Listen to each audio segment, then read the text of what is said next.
a responsabilidade do empregador é elaborar e implementar um programa de gestão de medicina e segurança do trabalho, custeando toda essa implementação sem ônus para o trabalhador.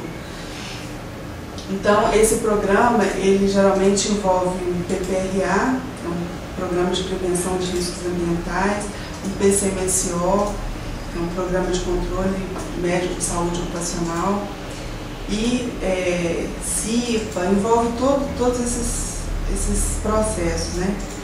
E a empresa tem por obrigação isso, elaborar esse programa de gestão e implementar e custear, sem ônus para o trabalhador.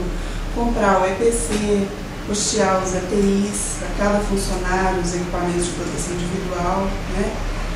E a responsabilidade do empregado é se envolver, é cumprir todas as normas que foram estabelecidas nesse programa, porque na verdade esse programa é para a própria saúde do trabalhador, para promoção, né, para prevenção de doenças para o acidente para o trabalhador. Então ele precisa se envolver, vestir a camisa, usar os EPIs, porque muitas vezes os equipamentos de proteção individual incomodam um pouco, às vezes a máscara esquenta, a luva, bota. Então é importante estar vestindo a camisa, usar e cumprir as normas que foram estabelecidas no programa. É importante que a empresa dê treinamento aos funcionários, por exemplo, sobre primeiros socorros, porque quem está mais próximo ali do funcionário é o próprio funcionário. Uns estão próximos ao outro, o trabalhador está próximo do outro.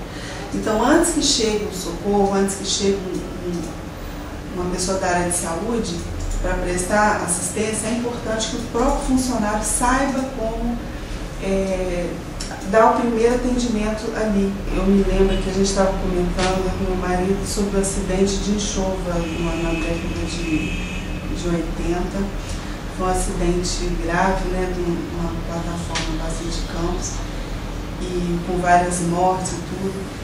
E poderia ser bem menos grave se realmente houvesse, por exemplo, um planejamento ali um treinamento, né?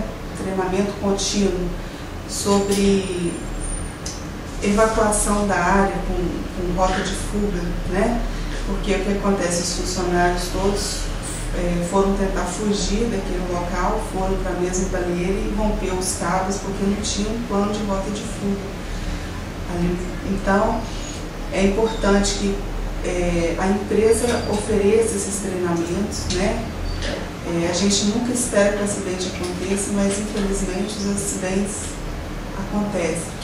Então é importante que a empresa treine os funcionários uma situação de emergência, uma situação de risco, e os funcionários absorvam aquilo, que frequentem mesmo as palestras, que vistam a camisa, que se envolvam, porque é importante, é muito importante, é para o bem, para a integridade física do próprio trabalhador.